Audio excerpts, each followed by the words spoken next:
Bonjour à tous et bienvenue dans Smart Tech que vous regardez en direct sur Bismart à 11h. Alors aujourd'hui, c'est jour de reprise pour beaucoup d'entre vous. On va parler d'une nouvelle école encore. On est dans la suite de la semaine de la rentrée. Celle-ci propose une formation nouvelle qui ouvre ses portes dans les jours qui viennent. Une formation sur la décarbonation. Comment apprendre aux entreprises à décarboner leur activité. Alors ce sera le sujet de l'interview avec Éric Jeux dans quelques instants. Il va nous expliquer en quoi consiste ce cursus, comment s'y prendre, quelles sont les techniques que peuvent mettre en place les entreprises. Et puis, au cœur de cette émission, j'avais prévu de vous parler de l'accélération sur les réseaux 5G. Malheureusement, un contretemps va m'obliger à vous repasser un sujet que nous avons traité dans la semaine. Il s'agit des nouveaux moyens de paiement. Vous voyez, c'est passionnant parce qu'on va voir tout ce qui arrive et c'est le propre de l'émission Smart Tech. Et puis, nous retrouverons notre rendez-vous. Alors, cette fois, c'est un nouveau rendez-vous que je vous propose. Je l'ai concocté pendant cet été. Il est très conso. Vous allez pouvoir trouver des idées de nouvelles applications à télécharger. Aujourd'hui, ce sera autour du thème du télétravail auquel beaucoup d'entre vous tiennent, je crois. Et puis, on conclura par une innovation qui rendrait le verre plus résistant que le diamant. C'est une avancée qui pourrait demain se retrouver dans nos smartphones et sensiblement les transformer. Mais tout de suite, donc, place à l'interview.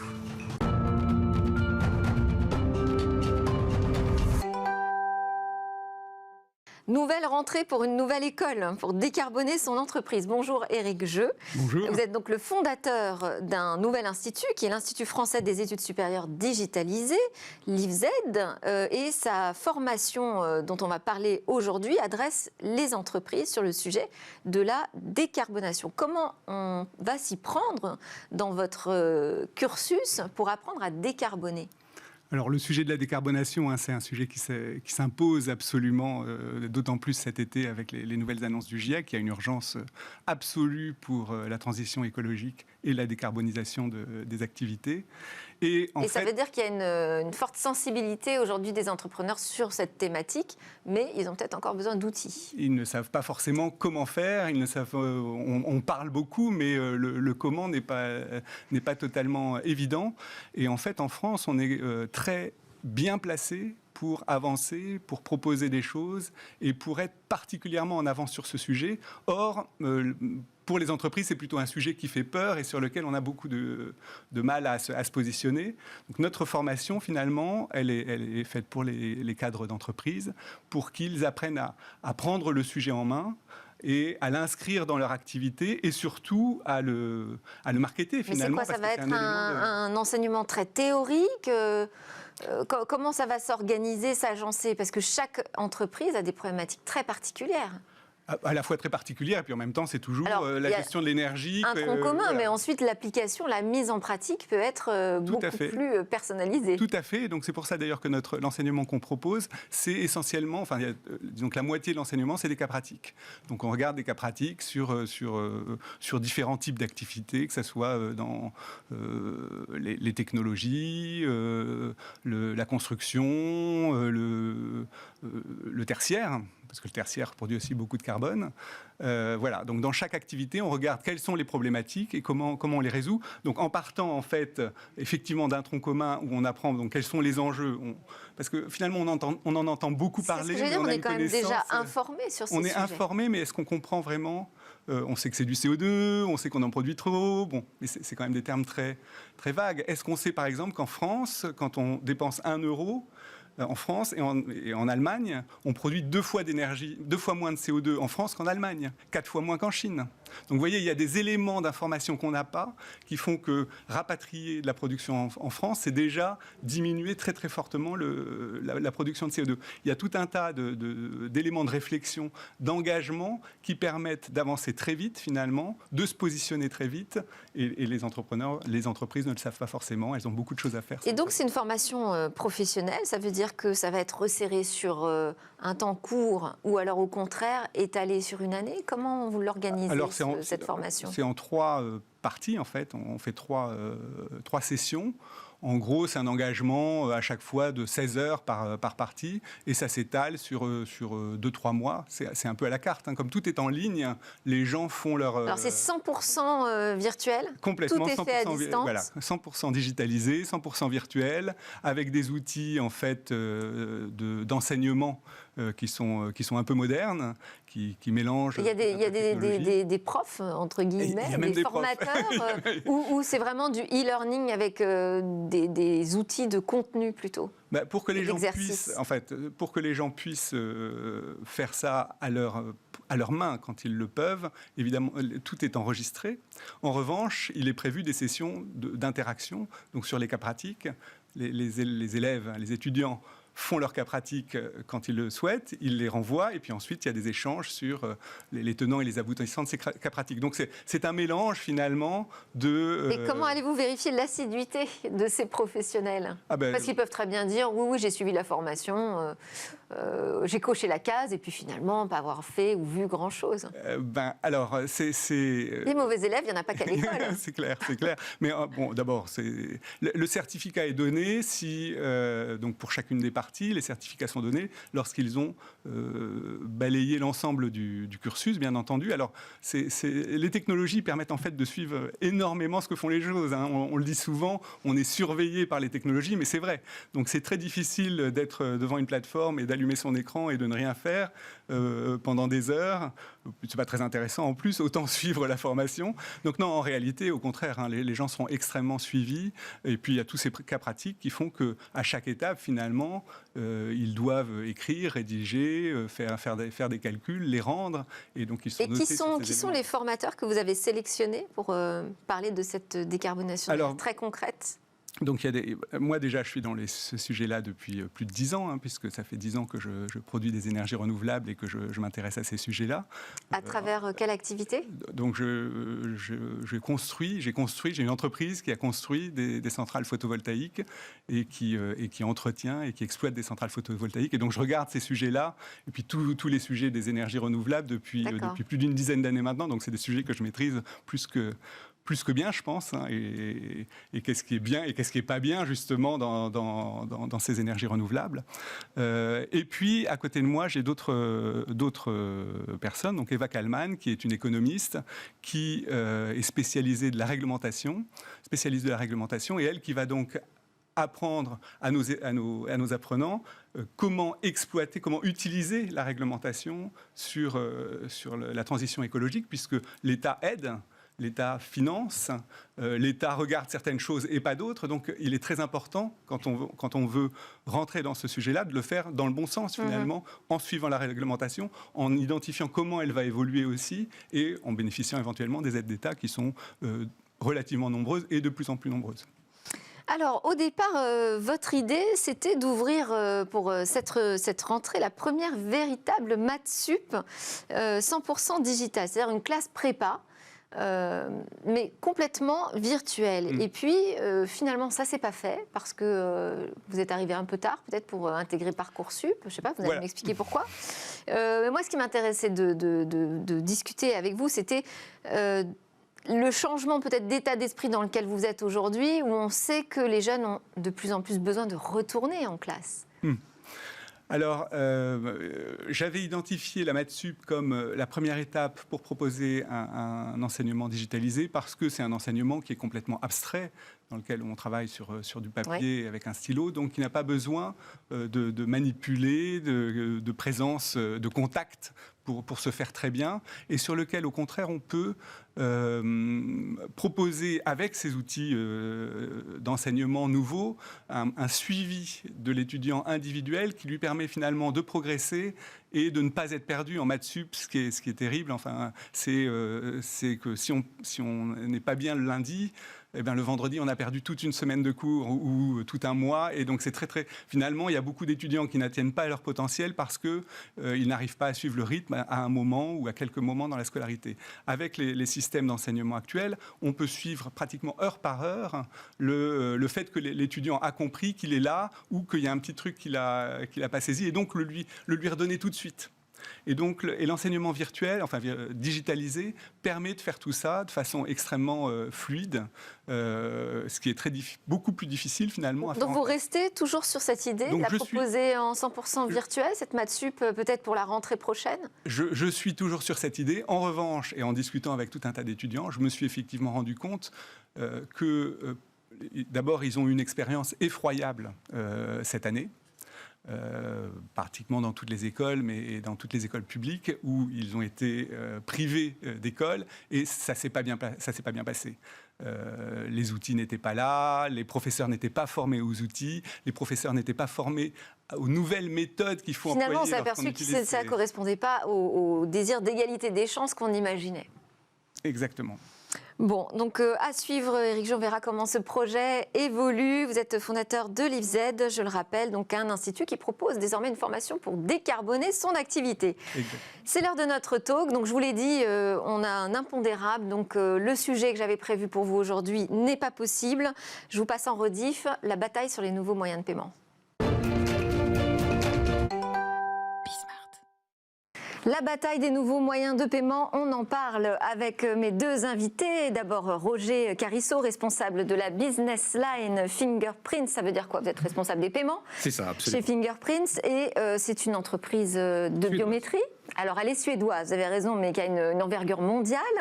On retrouve ces systèmes dans plus d'1 milliard d'appareils et d'applications. Vous travaillez notamment avec 9 marques de smartphones importantes. Et votre actualité, c'est que vous lancez des cartes de paiement biométriques pour de grandes banques. On va en discuter justement ensemble. Également avec nous Samuel Manassé, cofondateur et président de Yavin, qui propose des terminaux de paiement sous Android aux commerçants. Alors là, l'idée, c'est de leur permettre d'accepter tout type de paiement et d'y adjoindre des services, comme par exemple une application de demande de pourboire ou encore la vérification du pass sanitaire qui est d'actualité. Et donc, en fait, pourquoi je vous ai invité aussi, c'est pour discuter de cette bataille qui n'intéresse pas seulement les internautes, les consommateurs qui veulent avoir de nouvelles facilités pour acheter, elle intéresse aussi les commerçants qui veulent s'adapter aux nouvelles pratiques des acheteurs. Est-ce que vous voyez ces nouveaux moyens de paiement comme une concurrence à la carte à puce qui est plutôt en bonne position en France, qui est presque en situation monopolistique aujourd'hui sur les achats, ou est-ce que c'est quelque chose qui va accompagner la carte à puce dans une révolution plus numérique? Alors, moi, je dirais qu'il n'y a pas de conflit, en fait. Aujourd'hui, oui, vous avez plusieurs outils pour payer. Quand on interroge les consommateurs, à plus de 75%, aujourd'hui, les personnes ont confiance dans la carte à puce. C'est mon premier form factor, parce que c'est ça, on parle de form factor. Je vois, vous en avez une dans la main. Voilà, absolument. C'est ma carte BNP personnelle, aujourd'hui, biométrique, que j'utilise depuis 8 mois, d'ailleurs. C'est le premier form factor qui me donne confiance. Parce que c'est une question de confiance quand je paye. Voilà. Le mobile... Je vais utiliser le mobile quand je fais mon jogging, par des moments, je suis en vacances, j'ai mon mobile avec moi, je vais pouvoir payer. Mais on regarde dans les transactions de paiement, aujourd'hui le mobile en Europe en tout cas, c'est encore un faible pourcentage dans les paiements. Voilà. Il n'y a pas de conflit. Il y a différents outils à différents moments de la vie. On voit que ça bouge quand même. Oui. Non, c'est pas votre avis, Samuel Manassé? Oui, ça commence à bouger.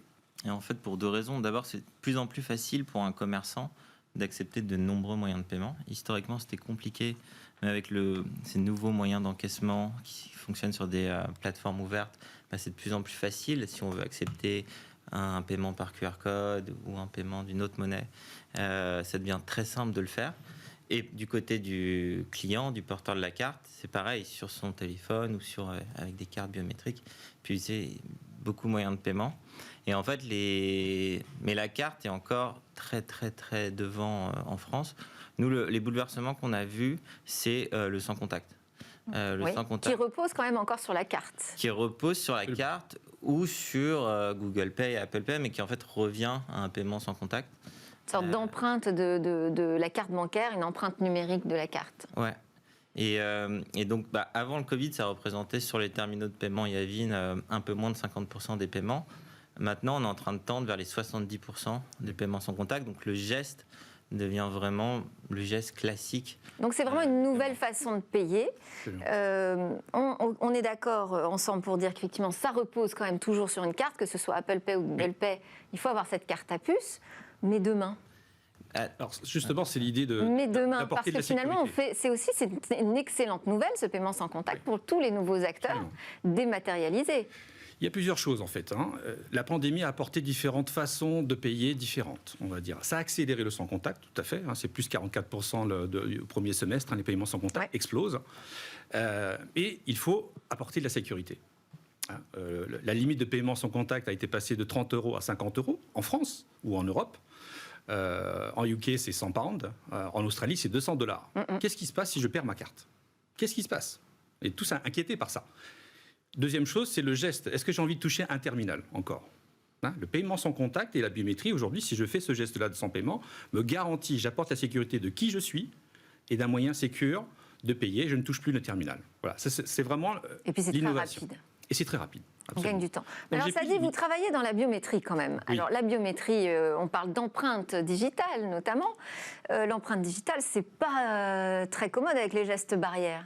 Alors justement, c'est un geste barrière. Est-ce que ça va remettre en question l'arrivée d'empreintes digitales? Non, au contraire, pour le paiement. C'est le premier geste barrière, puisque je ne touche plus le terminal. La première réponse qu'apporte l'utilisateur d'une carte aujourd'hui, c'est de dire, avec la pandémie... C'est-à-dire que mon empreinte est stockée dans la puce. Absolument. Et je n'ai pas à l'appliquer sur le terminal. Absolument, quel que soit le montant. Parce que c'est ça l'innovation. Ça, c'est des modes de paiement auxquels se préparent déjà les e-commerçants? Oui, les e-commerçants et les commerçants. En fait, le commerçant, il ne veut pas rater une vente. Ouais. Donc, il veut accepter tous les moyens de paiement que demandent ses clients. Et donc, nous, en première ligne... Il faut qu'il soit au fait quand même de ce qui se passe. Alors, il est au fait, puisque son client... En France, on n'a pas de retard là-dessus? Le commerçant, il n'a pas de retard, il est en contact toute la journée avec ses clients. Donc, si un client lui demande quelque chose, 2 clients, il l'a très vite retenu, il va se débrouiller. Moi, je connais encore des commerçants qui n'acceptent pas la carte bancaire, par exemple. Ça commence vraiment à être rare, heureusement. Mais nous, on voit ce qui marche et ce qui ne marche pas, parce qu'avec le terminal de paiement à vide, ils peuvent accepter tous les moyens de paiement. Donc, les usages qu'on voit vraiment se développer, c'est des usages très spécifiques à des métiers. Par exemple, si on est restaurant à Paris, désormais, plus de 50% des paiements passent par des titres restaurants dématérialisés, qui en fait ne passent pas forcément par le réseau bancaire. Et donc c'est les tickets restaurants en fait. Les tickets restaurants qui étaient version. historiquement en papier se transforment en carte ou en application, et ça représente une majorité des encaissements pour un restaurant à Paris dans les quartiers d'affaires. Le deuxième cas qu'on voit se développer énormément sur nos terminaux, c'est aussi le paiement en plusieurs fois. C'est-à-dire, j'ai un client, il veut acheter un vélo qui coûte très cher, je peux lui proposer en quelques clics de l'acheter en plusieurs fois.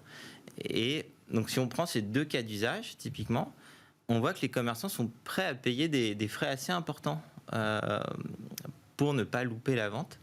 Ces 2 cas d'usage, des titres restaurants ou du paiement fractionné, les commerçants payent 3-4% sur chaque paiement, mais ils sont prêts à le faire parce que ça leur permet de faire X ventes supplémentaires.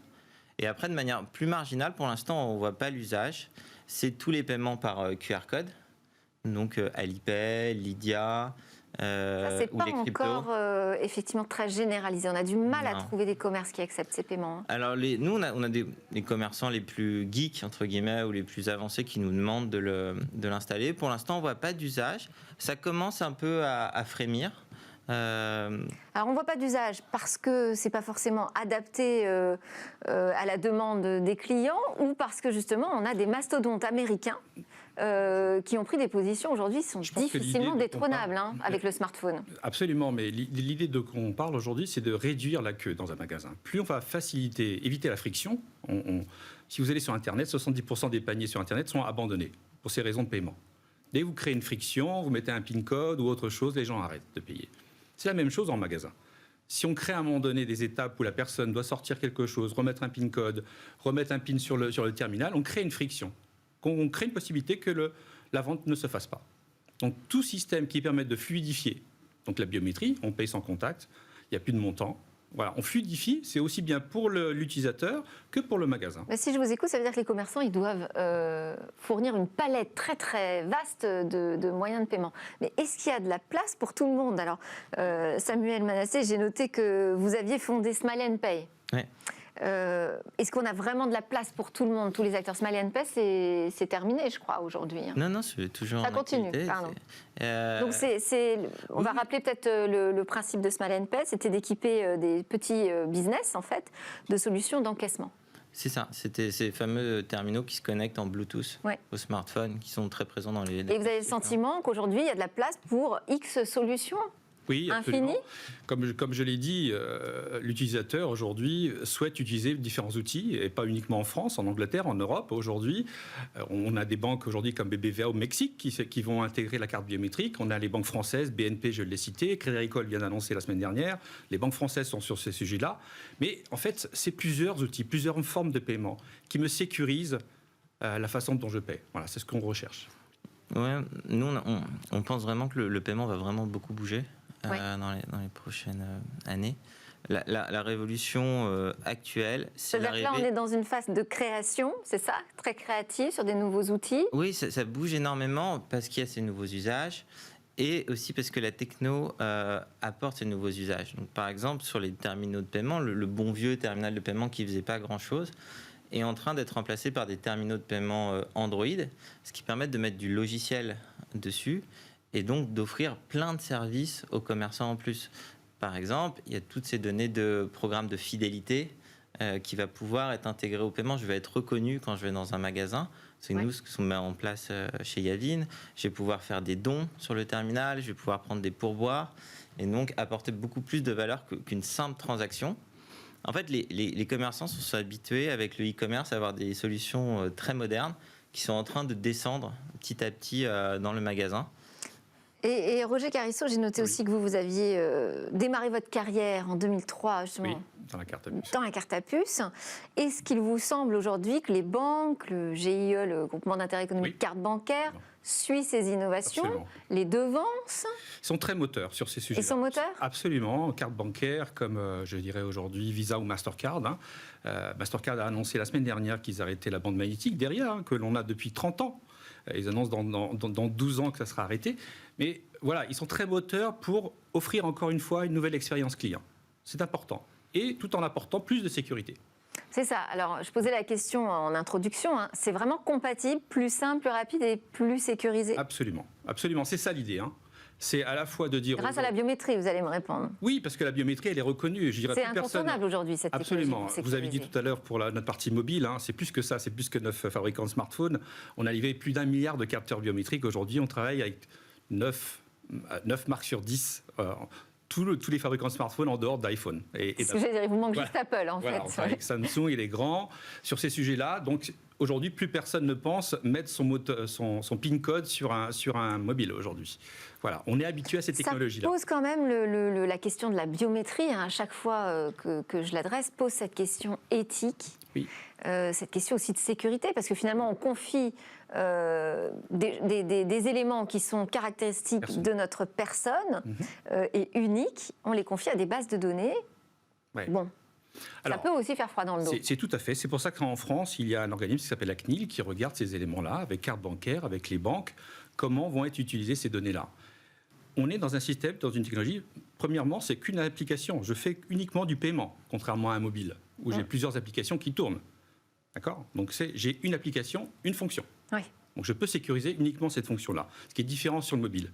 Deuxième chose, mes données biométriques, elles sont dans la carte et elles restent dans la carte. Pour le terminal de monsieur, lui, il voit une carte passer. Mais il ne sait pas si c'est une carte biométrique, une carte classique ou autre chose. Les données biométriques de la personne, donc mes données, que je transporte depuis maintenant 8 mois, elles restent dans cette carte-là et elles ont toute la sécurité d'une carte. Comment est-ce que je vois qu'il s'agit d'une carte biométrique? Voilà, vous avez un capteur aujourd'hui. Je ne sais pas si on peut le voir. Ouais. Cette zone, voilà, comme ça, ce carré noir, Fingerprint. Nous sommes les seuls aujourd'hui Fingerprint à travailler en masse production, donc pour pouvoir intégrer ce capteur-là. Donc comme sur un smartphone, c'est la même technologie que vous avez un smartphone. Il n'y a pas de batterie dans cette carte-là. Il y a une antenne dans cette carte-là, voilà. On va le voir avec la vidéo de présentation. Voilà, absolument. Ok. Et donc les données restent dans la puce qui contient... Et alors là, n'importe quel lecteur universel de carte peut vérifier la validité. Absolument. J'étais en Italie, j'ai payé une pizzeria avec ma famille, ça fonctionne tout seul. Voilà. Très bien. En fait, la vraie révolution, si elle doit arriver, tout ça, c'est des form factors qu'on paye avec une carte biométrique ou un téléphone. Oui. C'est pareil, en fait, derrière pour la partie paiement. La vraie révolution qui pousse Visa, Mastercard et CB à innover, c'est si demain, ces réseaux sont disruptés par des réseaux privatifs. Ce qui s'est passé en Asie, où les gens maintenant payent avec Alipay et WeChat, avec un En paiement fait, il y a un autre direct. tiers de confiance qui s'est Ouais, il y a un imposé. autre tiers de confiance. Il y a la DSP2 qui arrive avec La directive européenne sur les paiements qui permettent de faire un l'authentification. paiement de compte à compte. Il y a les cryptos, la blockchain qui pourrait aussi disrupter Visa Mastercard. Il y a beaucoup de choses qui se mettent en place. Et en fait, la conclusion, c'est que pour les commerçants, ça va devenir très facile de switcher d'un moyen de paiement à l'autre. Pour les utilisateurs aussi. Et à la fin des fins, c'est l'utilisateur qui va décider qui va gagner. Et il faut qu'il ait un intérêt à utiliser le moyen de paiement.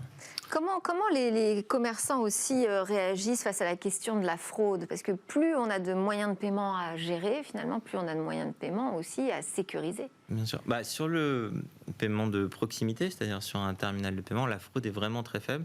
Et d'ailleurs, le paiement est garanti concrètement par le réseau carte bancaire. Donc, quand il y a marqué paiement accepté sur le terminal, le commerçant est certain d'être payé. Et sur Internet... Y compris via Apple Pay, y compris si ça passe par une application, un wallet. Exactement. Est vraiment garanti d'être payé. Et c'est le seul truc qui est important pour lui. Il ne veut pas que la personne parte avec la marchandise sans recevoir l'argent.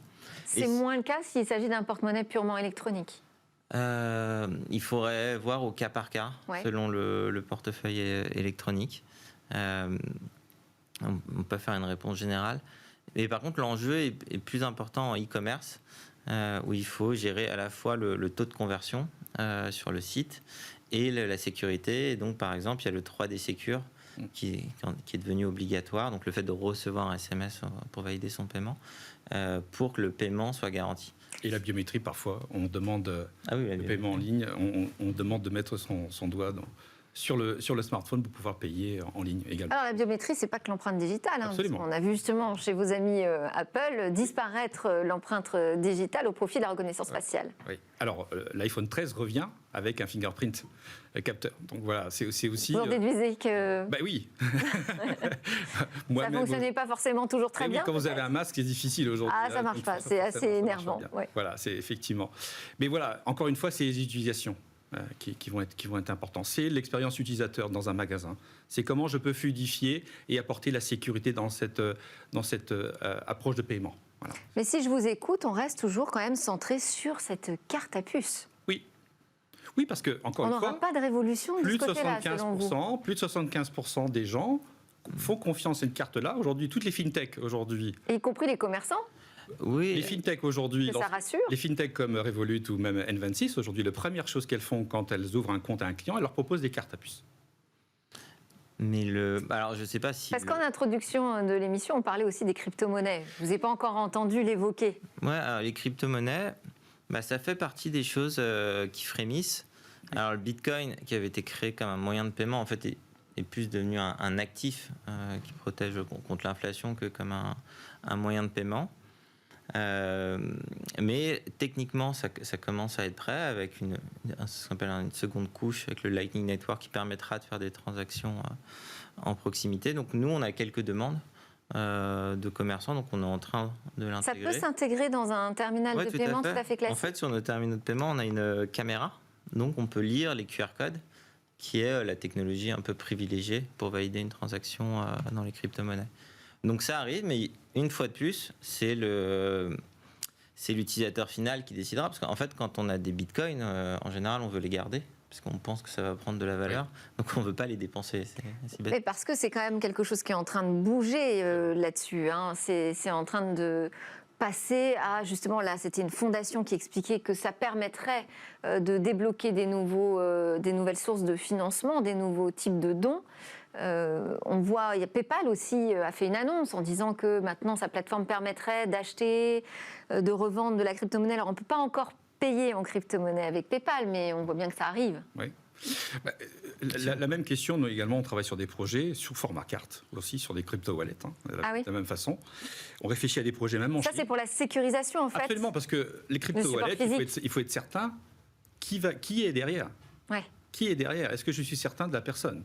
Donc le canal de paiement en lui-même, il est établi, mais qui va faire cette transaction? Est-ce que c'est bien la personne qui possède les bitcoins aujourd'hui?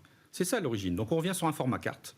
On travaille avec en Chine pour le digital monnaie également. C'est aussi des enjeux européens, mais également chinois ailleurs. Mais on revient sur des formats cartes aujourd'hui qui sont quand même aujourd'hui, encore une fois, celui qui donne confiance et qui est établi aujourd'hui. Vous vouliez ajouter quelque chose, Samuel Manassé ? Non, moi je suis pas persuadé que dans 3 ans il y aura encore des cartes en plastique. Je pense qu'elles seront encapsulées dans notre smartphone et qu'il y a d'autres moyens de valider. Et encapsulées, elles pourraient l'être encapsulées par naissance, je veux dire nativement. C'est-à-dire qu'on n'ait plus du tout besoin du support matériel et physique. Il y a des néobanques qui font une empreinte numérique. Il y a des néobanques qui font déjà ça en fait, où pour avoir la carte plastique il faut payer, mais on peut avoir une carte Apple Pay gratuite. Mais une fois de plus, tout ça n'est qu'un form factor qui est pour l'instant le plus utilisé. Oui. Ce qui compte derrière, c'est la technologie. C'est-à-dire, est-ce que ça passe par les réseaux qu'on connaît tous, CB, Visa, Mastercard, ou par d'autres réseaux ? C'est là pour l'instant, ça semble assez verrouillé quand même. Pour l'instant. Parce que c'est l'utilisateur. Ce message-là, dans 3 ans, je l'entends depuis 20 ans. Ça fait 20 ans que je suis dans le domaine de la carte à puce. Ça fait 20 ans qu'on dit effectivement la carte est morte, la carte est morte. C'est encore le moyen privilégié des Français et des Européens pour payer. Bon, je vous invite dans 3 ans tous les deux. Merci beaucoup. Merci Samuel Manassé de Yavin et Roger Carisso de Fingerprints.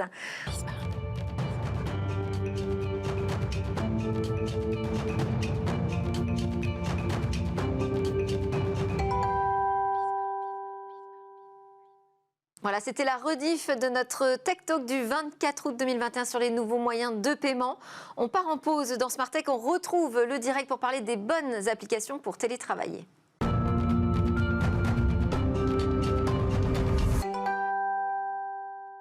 Vous êtes bien sur Smart Tech que vous regardez sur Bismart tous les jours dès 11h en direct. C'est votre quotidienne dédiée au monde du numérique et de l'innovation. Dans cette deuxième partie de l'émission, on va évidemment faire un focus sur une innovation. On va parler d'un verre plus résistant que le diamant qui pourrait débarquer dans nos smartphones. Mais d'abord, nous avons rendez-vous avec un nouveau rendez-vous concocté, une sélection d'applications concoctées par Baptiste Michel qui m'a rejoint en plateau. Baptiste Michel, bonjour. Bonjour. Co-fondateur de BAM, c'est une agence experte en design et développement mobile. Et donc, chaque mois, désormais, vous allez nous préparer un choix d'applications autour d'un thème. Alors aujourd'hui, je l'ai dit, c'est la rentrée, tout le monde est au courant, c'est la grande reprise. Et le télétravail fait partie plus que jamais de nos nouvelles habitudes. Alors quelles sont ces applications qui peuvent nous offrir une bien meilleure expérience de travail à distance ? Il y en a beaucoup, mais la première qui me vient en tête, c'est Notion, qui est devenue une des applications de référence de gestion, de partage de notes collaborative. Donc, ce qui fait que Notion a vraiment explosé, c'est qu'elle a réussi l'exploit de permettre une gestion très libre de ses notes personnelles et en même temps très structurée pour une équipe. Donc, les entreprises l'utilisent de manière très différente. Il y en a qui l'utilisent pour faire de la formation, des wikis, d'autres pour faire de l'administration, d'autres pour faire de la gestion de projets vraiment poussés. Et c'est ça qui rend Notion, je trouve, vraiment indispensable aujourd'hui. D'accord, ça fait partie de la palette indispensable des entreprises. Ok. Alors ensuite, une autre que j'aime beaucoup pour arriver à communiquer, c'est Discord. C'est une application qui vient du monde du jeu, mais qui est très très pratique en télétravail. Le principe est simple. Ça marche autour de l'audio et ça fonctionne sur un principe de pièces. Donc on arrive dans Discord, on crée des pièces, la machine à café, une salle de réunion. On voit qui est présent dans cette pièce et quand nous-mêmes on arrive dans cette pièce-là, on peut tout de suite discuter avec tout le monde. Et donc ça permet d'avoir des discussions spontanées. Alors, ça peut être du chat, hein, c'est pas forcément ça peut être du chat, vocal. Mais ça peut être du chat effectivement, mais c'est surtout vocal. Et les gens l'utilisent parce que on a quand même perdu en télétravail le fait d'avoir des discussions simples avec les gens. Et ça le rend possible. Okay. Donc c'est vraiment une super app. Après, il faut arriver à s'organiser. Il y a beaucoup d'apps d'organisation et de gestion de tâches. Moi, celle que j'aime beaucoup, c'est TicTic. Parce qu'ils ont travaillé énormément l'ergonomie. Du coup, c'est simple, vraiment simple d'utilisation. En plus, il y a d'autres fonctionnalités couplées. On a accès à la synchronisation du calendrier. Il y a un timer. Donc, c'est vraiment, vraiment bien fait. TicTic, pas confondre avec TikTok. Okay. Exactement. Après, on peut avoir envie carrément d'aller plus loin et d'automatiser sa vie. Et pour ça, il y a une application qui s'appelle IFTTT. Qui est une appli en fait qui va se synchroniser avec l'ensemble des apps que vous décidez.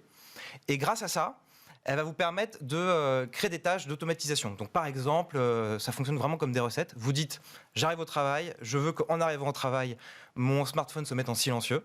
Donc vous rentrez cette instruction dans l'app, et elle va le faire pour vous. Et on peut faire ça, on peut faire 1000 recettes comme ça. Et c'est assez amusant, mais surtout, ça permet de gagner du temps mis bout à bout. Et ça date pas d'aujourd'hui, hein, IFTTT, c'est if this, then that. Ouais, en if fait. this, then that. On donne des ordres à nos applications. On sait très bien que quand on télétravaille, on se retrouve face à un quotidien en visio. Alors, il y a évidemment des visios qui s'imposent, on parle souvent de Zoom, hein, mais il n'y a pas que ça, il y a d'autres apps vidéo qui vous ont séduite. Oui, et une que j'ai découvert il y a très récemment qui s'appelle Popcorn. Ouais.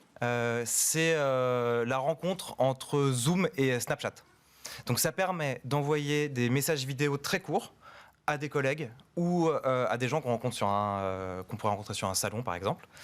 Et du coup, c'est beaucoup plus ludique, c'est beaucoup plus direct. Donc l'application est aujourd'hui au tout début, mais ils vont ajouter des fonctionnalités de réalité augmentée. Et je pense que ça va se développer dans les mois qui viennent. Et vous l'utilisez, vous? Moi, je l'utilise, ouais. Ok. J'utilise avec mes équipes pour créer du lien, pour envoyer des petites news comme ça.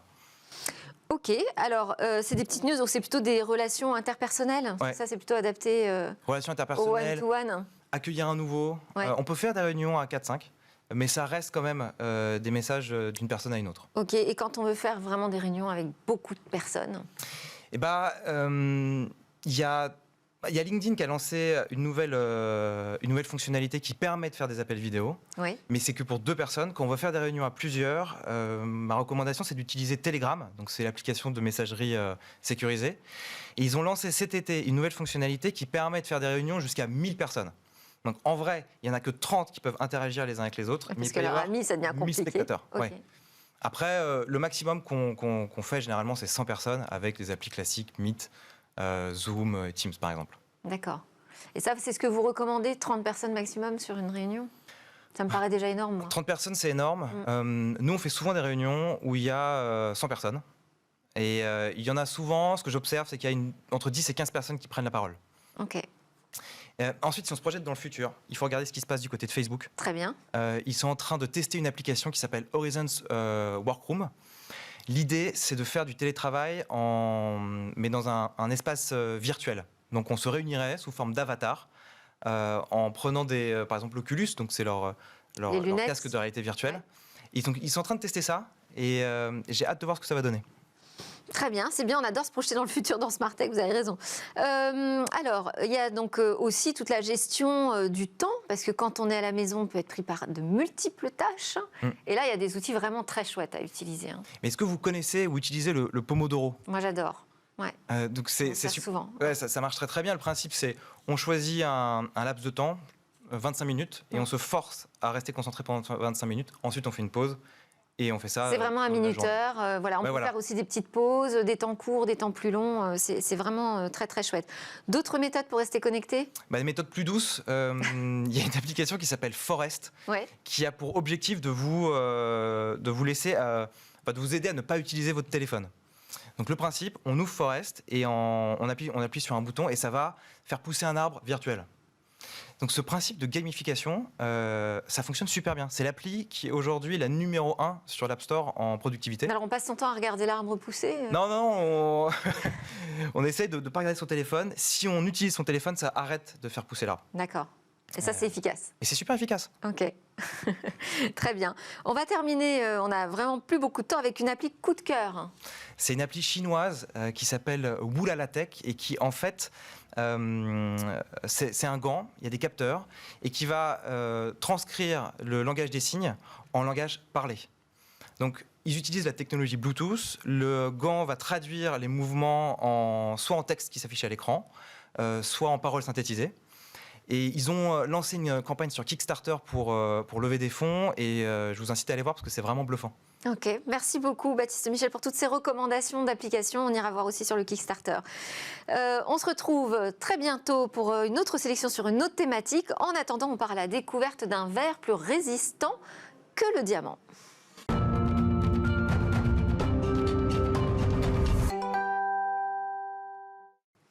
C'est presque la fin de votre émission. On termine avec un regard, là aussi, sur demain avec Cécilia Sévry. Bonjour Cécilia. Bonjour Delphine. Alors aujourd'hui, on va découvrir donc un nouveau matériau. Oui, un matériau, effectivement, vous l'avez dit en introduction, qui va être plus dur que le diamant. Et c'est assez exceptionnel.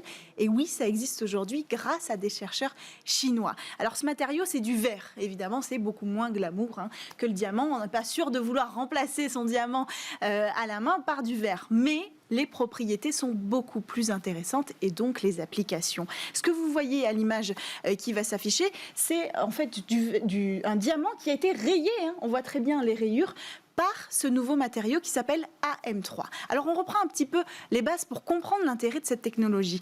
Ce qui rend le diamant si spécial, c'est sa composition. Ces atomes de carbone, ils forment des structures tétraédriques. Ça veut dire tout simplement que les liaisons elles sont imbriquées en forme qui se rapproche de celle d'une pyramide. Alors, c'est pas ce qu'on voit à l'image. Vous allez voir à l'image, ce sera la composition ensuite du verre.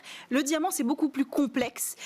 C'est en plusieurs dimensions et ça confère cette solidité à ce matériau. Et à l'inverse, effectivement, là, c'est ce que vous voyez à l'image.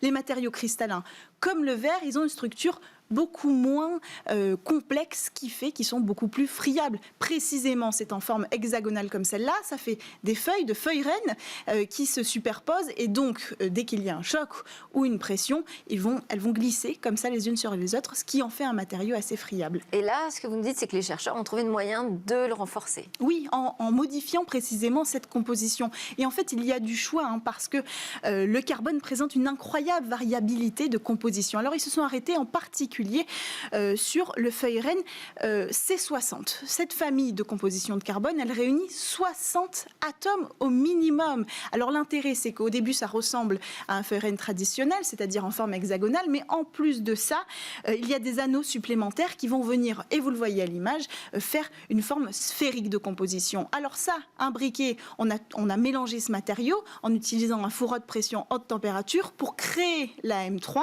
et ça a rendu une composition solide, plus solide finalement que le diamant. Et d'ailleurs, c'est intéressant de constater que la technique qu'ils ont utilisée pour le composer, c'est la même qu'on utilise pour les diamants de synthèse, ce four haute pression, haute température.